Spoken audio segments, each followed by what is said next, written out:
Rahul മാങ്കൂട്ടത്തിനെതിരായ case അന്വേഷിക്കാൻ പ്രത്യേക സംഘത്തെ രൂപീകരിച്ചു. Thiruvananthapuram city deputy commissioner Deepak Dhankhar മേൽനോട്ടം വഹിക്കും. രാഹുൽ ഒളിവിൽ പോകാതിരിക്കാൻ പോലീസ് ലുക്കൌട്ട് നോട്ടീസ് പുറപ്പെടുവിച്ചിട്ടുണ്ട്.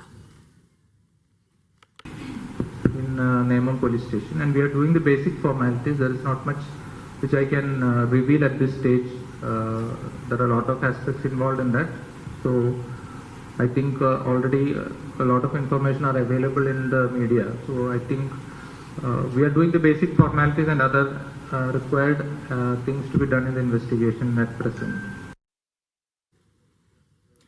സിജോ വി ജോൺ വിവരങ്ങൾ നൽകും. സിജോ, അന്വേഷണം വേഗത്തിലാക്കാനുള്ള നടപടിയാണ് നടക്കുന്നത്. അതാണ് അദ്ദേഹത്തിന്റെ വാക്കുകളിൽ നിന്നും വ്യക്തമായത്. പ്രാഥമിക നടപടിക്രമങ്ങൾ ഇപ്പോൾ ആരംഭിച്ചു കഴിഞ്ഞു എന്നാണ് അദ്ദേഹം പറയുന്നത്. ഇനി ആരൊക്കെയാണ് ഈ പ്രത്യേക അന്വേഷണ സംഘത്തിലുള്ളത്? ഇനി എന്തായിരിക്കും അന്വേഷണ സംഘത്തിന്റെ തുടർ നടപടി? രാഹുലിനെ കണ്ടെത്താനുള്ള ശ്രമമാണോ ആദ്യഘട്ടത്തിൽ നടക്കുക? രാഹുലിനെ കണ്ടെത്താനുള്ള ശ്രമം കഴിഞ്ഞ മണിക്കൂറുകളിൽ ഉണ്ടായിരുന്നു. മുൻകൂർ ജാമ്യാപേക്ഷയുമായി രാഹുൽ മാങ്കൂട്ടം കോടതിയെ സമീപിച്ച സാഹചര്യത്തിൽ അതിന്റെ കാര്യത്തിൽ തീരുമാനം ഉണ്ടായതിനു ശേഷം ഇനി അറസ്റ്റ് ഉൾപ്പെടെയുള്ള നടപടികളിലേക്ക് പോകാം എന്നൊരു കണക്കുകൂട്ടലാണ് അന്വേഷണ സംഘമുള്ളത്. എന്തായാലും ഇന്നലെയാണ് അതിജീവിതയുടെ പരാതി ലഭിക്കുന്നത്. അതിനുശേഷം അതിജീവിതയുടെ പരാതി അന്വേഷണ സംഘം ആദ്യം രേഖപ്പെടുത്തുന്നു. അതിനുശേഷം 164 സ്റ്റേറ്റ്മെന്റ് രേഖപ്പെടുത്തുകയും ചെയ്തിട്ടുണ്ട്. ഇനി അതിൻ്റെ തുടർ നടപടി എന്ന് പറയുന്നത് ഇതുമായി ബന്ധപ്പെട്ട തുടർ പരിശോധനകളിലേക്ക് പോകുക എന്നുള്ളതാണ്.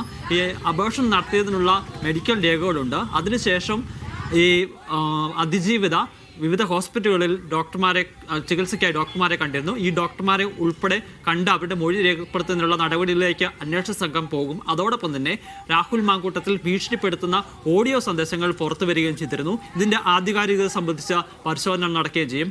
അങ്ങനെ രാഹുൽ മാങ്കൂട്ടത്തിൻ്റെ കുരുക്ക് മുറുകുന്ന തരത്തിലേക്കുള്ള തെളിവുകൾ ശേഖരിക്കുക എന്നുള്ളതാണ് അന്വേഷണ സംഘത്തിൽ ഇപ്പോൾ മുന്നിലുള്ളത്. ഞാൻ നേരത്തെ സൂചിപ്പിച്ചതുപോലെ മുൻകൂർ ജാമ്യാപേക്ഷ കോടതിയുടെ പരിഗണനയിലുണ്ട്. സ്വാഭാവികമായും ഇത്രയും ഗുരുതരമായ വകുപ്പുകൾ ചുമത്തിയിരിക്കുന്നതിനാൽ ഈ മുൻകൂർ ജാമ്യാപേക്ഷ പോലീസ് കോടതിയിൽ എതിർക്കാൻ തന്നെയാണ് ഇപ്പോൾ തീരുമാനം. ഈ സാഹചര്യത്തിൽ ജാമ്യം അനുവദിക്കുന്നത് അന്വേഷണത്തെ കാര്യമായി ബാധിക്കും എന്നുള്ളൊരു കാര്യം സംഘം അറിയിക്കുകയും ചെയ്യും.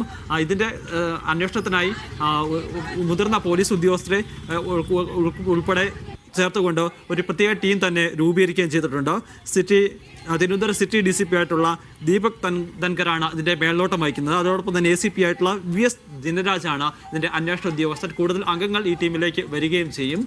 CIമാരുണ്ടാകും. അതോടൊപ്പം തന്നെ അതിജീവിത ഒരു യുവതിയാണ് ഇതിൻ്റെ പരാതിക്കാരി എന്നുള്ളത് കൊണ്ട് തന്നെ വനിതാ ഉദ്യോഗസ്ഥരെയും കൂടി ഉൾപ്പെടുത്തിയായിരിക്കും ഈ ടീം ഫോം ചെയ്തിരിക്കുന്നു എന്നുള്ള വിവരം നമുക്ക് ലഭിക്കുന്നത്. അതിൻ്റെ ഒരു ഓർഡർ ആയിട്ടുണ്ട്. അതിന് കൂടുതൽ ആളുകൾ ആരൊക്കെയാണെന്ന് സംബന്ധിച്ച് വൈകാതെ തന്നെ വിവരങ്ങൾ ലഭ്യമാവുന്നതാണ് കണക്കുകൂട്ട്.